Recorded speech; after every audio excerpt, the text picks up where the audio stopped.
Welcome here again to the Real Zondo Commission. My name is Ngobani Zondo, and we are here in this commissioning, on this hearing on the Zimbabwe issue, as I am representing the Holy Spirit, who is an advocate for Zimbabweans, and we want to understand.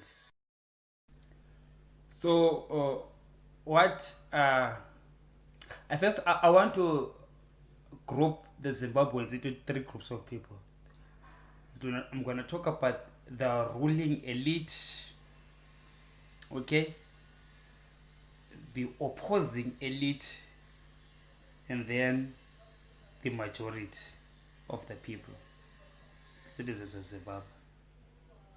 Now, the majority are the poor ones, but they think that they are powerless, but they do not know that they are the most powerful of the three, okay, and they're the most fearful of the three.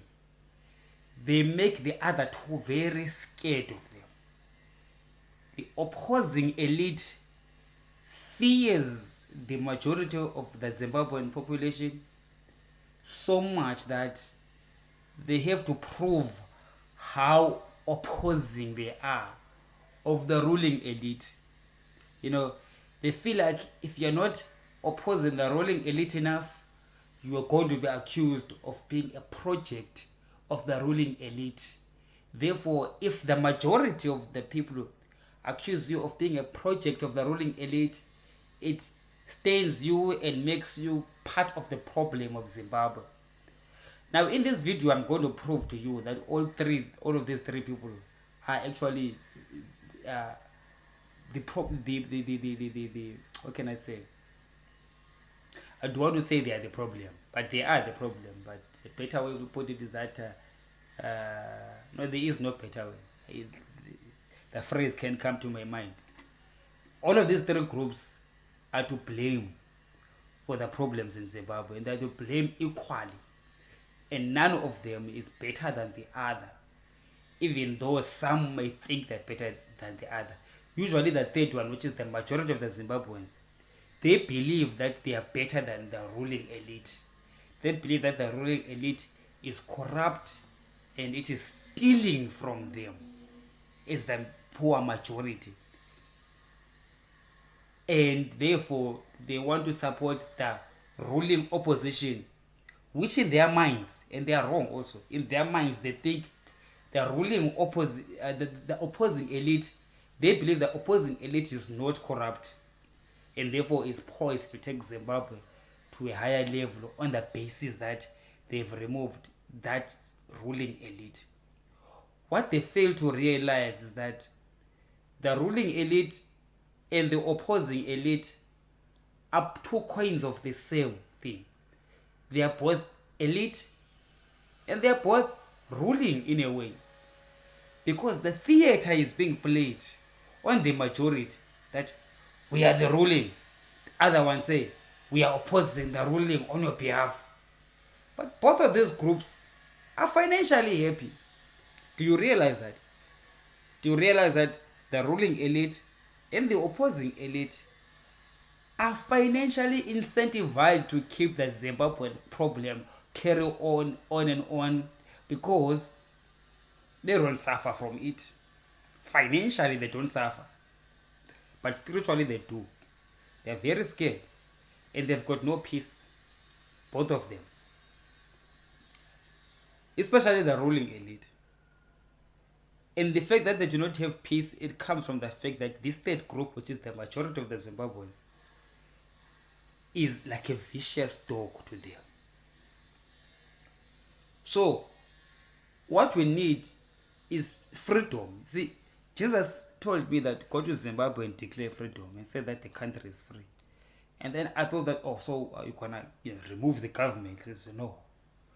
Declaration, freedom is in the mind. And you are in jail or you are in financial ruin as a country because the way you think as a country. If you were to change the way you think and the way you see things, you will discover that you are free. One, you are already free. You will discover that. Number two, then you begin to take steps that will show in the physical that you indeed are free. So as I was saying, the Lord is having a conversation with me concerning the Zimbabweans. The majority of the people, right, they believe that they are right in hating the ruling class because the ruling class is corrupt, is stealing the resources. You know, but not Torah, we cannot do this and that and that and that. And then God say, go to get deeper into the problem and understand why is the ruling elite doing whatever it is that they're doing to the majority. Because the majority does not realize that it has become a monster, a very fearful monster to the ruling elite, such that it's so fearful that the ruling elite fears that monster. Like the fear is real. They fear that that monster is going to tear them apart, destroy them, throw them in jail, and throw away the keys, and kill them or do all sorts of things to themselves and their children and their fortune. Thank you, Jesus. And their fortune. And therefore, they will not keep their fortune in Zimbabwe, where this monster that they hate is in that country. So they will keep their fortune in other countries, developing other economies. Not because they want to develop foreign economies. No, they do want to see Zimbabwe succeed. Do you know that the ruling elite in Zimbabwe actually do want to see Zimbabwe grow and become number one in Africa and doing great here and there? But because the majority of the people, you're a fearful monster. Wah, wah, government, ZANU-PF, Robert Mugabe, Mnangagwa, corruption, wow, sanctions, wow, they must go, ZANU must go. Pasinaye, niki, pasinaye, niki.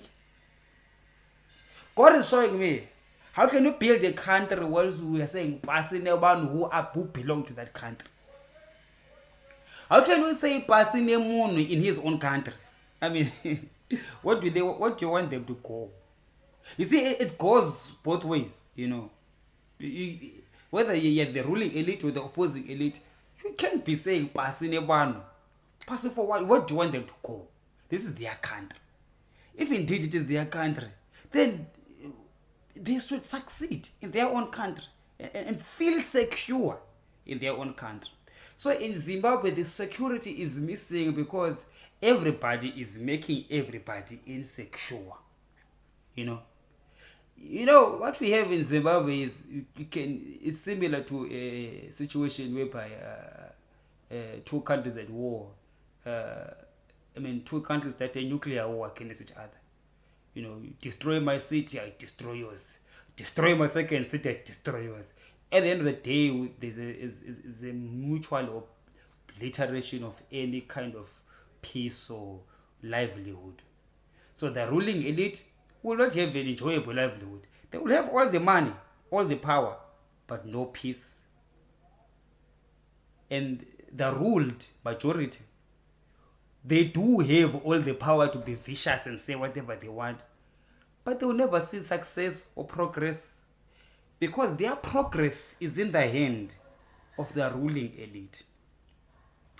I know that contrary to what we have been taught by historians and revolutionalists who tell you that a revolution is when the suffering majority or the working class, or the poor class fights against the ruling elite, the bourgeoisie, whatever they call them. You feel like it is a revolution to fight them, dispose them of their power, and put us as the majority as to lead ourselves into prosperity. I would like to tell you that is actually, I don't know whether I should call it a lie or misinformation or miseducation. The reality is that elite never goes anywhere. The elite will always rule. Individuals may leave the elite by losing money, and other people will be elevated into the elite. They will always behave like the way the elite behave. Look at this thing now. So, the poor people, in all revolutions, the so-called poor revolution, it only elevates the leaders of the poor to become the new elite. To understand, they join the group of the elite and they will loosen a little bit of the restrictions and make life better. Talking about African independence, we can now vote. It's no longer just white people who vote, just blacks can vote as well. You can go to white people's toilets, you can get white people's buses as well. That's what happened with the independence of African states. In all revolutions, you will see it always be the case.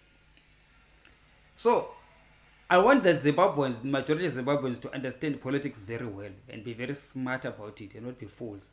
Otherwise, 2050, 2100 is going to get there. We're going to go to 2200 and we will still be struggling and miserable.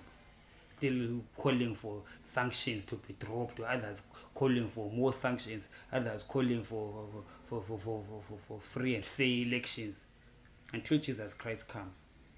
Until you get this thing right. The revolution is a lie. There is no revolution of the poor majority becoming the elite. What just happens is just maybe the playing field is leveled a bit and the middle class grows. So you get rid of poverty, the middle class grows. But now there is conditions that should be met for that to happen.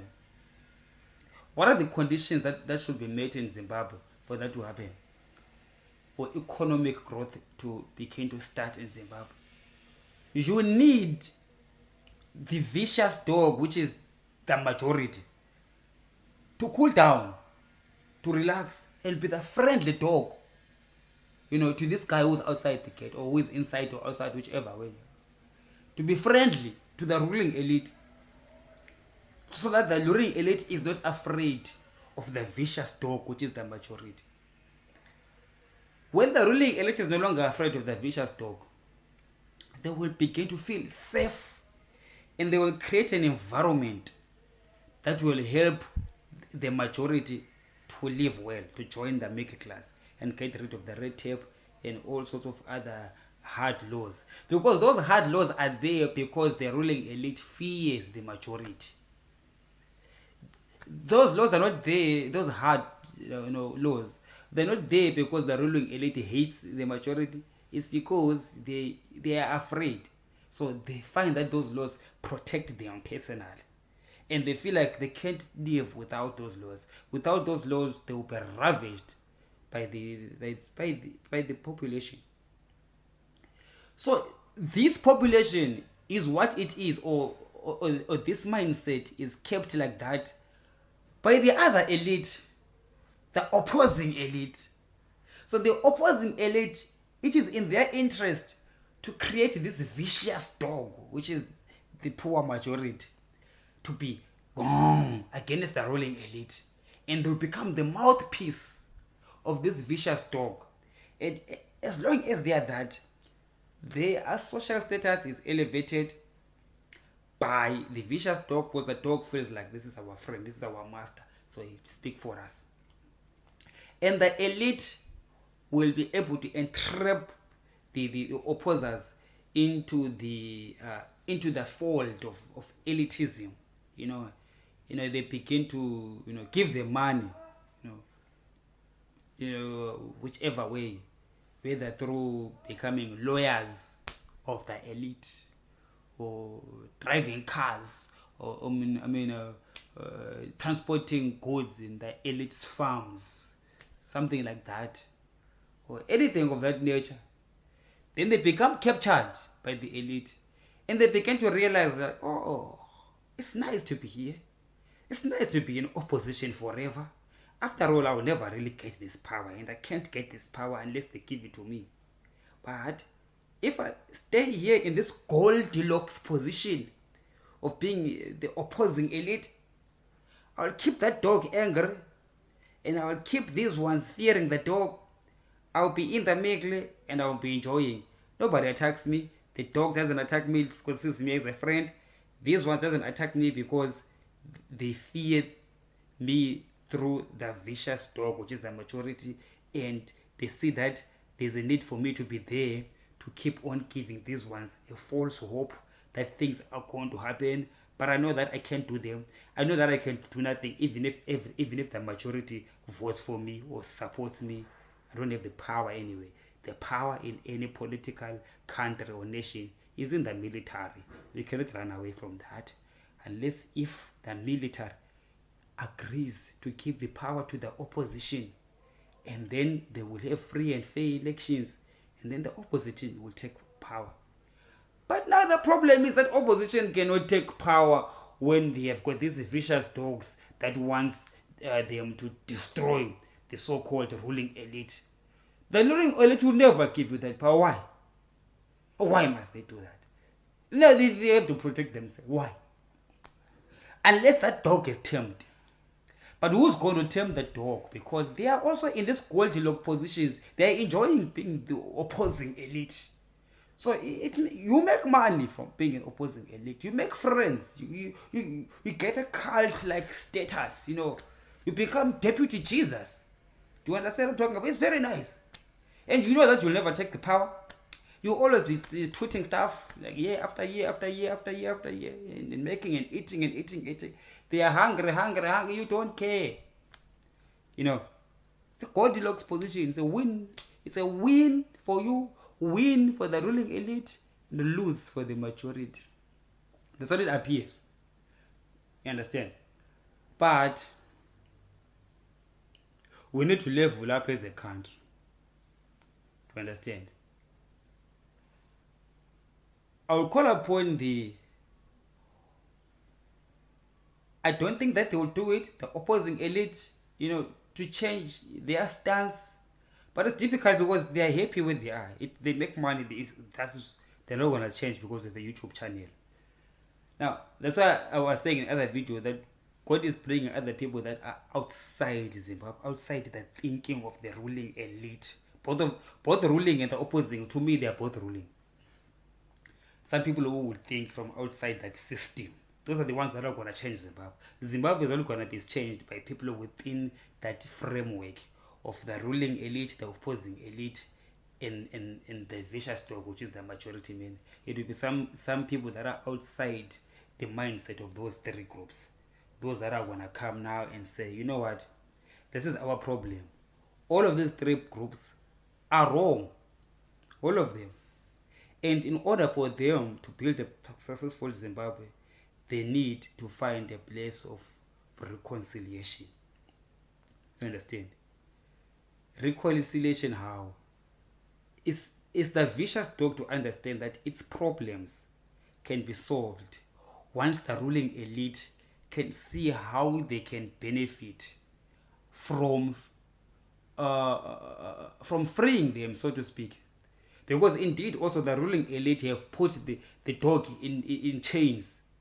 The whole country is in jail, put by the ruling elite. Because if they remove the chain, the vicious dog will totally destroy the ruling elite. You see, the mantra in election is like this of the opposition. Let us go and remove ZANU-PF so that we rule, we as the people rule. But you know that is a lie. Do you actually know that? Yeah. What basis are you saying that if you remove ZANU-PF, you will get rid of corruption? Because corruption is not a ZANU-PF thing. Corruption is a human thing. Human beings by nature are corrupt. ZANU-PF is corrupt. So is the opposition. And so are the people of the whole country. Yeah, they are all corrupt, by and large. So corruption is the matter of a political party organization. Corruption is a human thing. So you do not remove corruption by removing those that are in power who are corrupt, but also replacing them with those that have not proven that they are not corrupt, even though they had the opportunity to prove.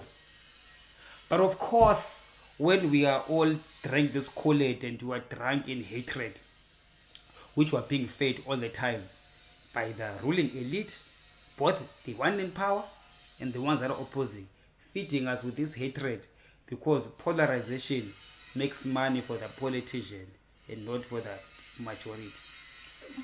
we will be, against anybody who is in support of our enemy. So if, for example, as I'm making this video, if the vicious dog, which is the majority, senses that I am pro-ruling elite, already anger levels go up to here, anger level, like head, thinking capacity, thrown out into the dustbin. Thinking, thrown out, like, can we just think, can we talk as a nation? I want to talk with you on my next video. I do not know what I will call it, but it's on the next one. I'm wearing this green t-shirt. So, this is the real Zondo Commission. My name is Ngobane Zondo. Catch you on the next one. Let us fix Zimbabwe. Leaving no man behind. Jesus said to me, go with this mantra. Leaving no man behind. Thank you very much.